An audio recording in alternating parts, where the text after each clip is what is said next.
बघा असं आहे की या गोंदिया भंडारा मतदारसंघातनं काँग्रेस पक्षाचे अध्यक्ष सन्माननीय नानाभाऊ पटोले हे निवडणूक लढणार होते.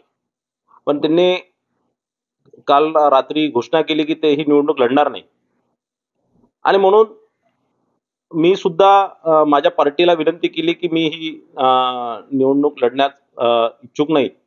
मी आजच दुपारी पार्टीचे प्रदेश अध्यक्ष सन्माननीय चंद्रशेखर बावनकुळे साहेब, माननीय देवेंद्रजी फडणवीस साहेब यांच्यासोबत फोनवर चर्चा केली आणि त्यांना विनंती केली की मला ही निवडणूक आता लढायची नाही.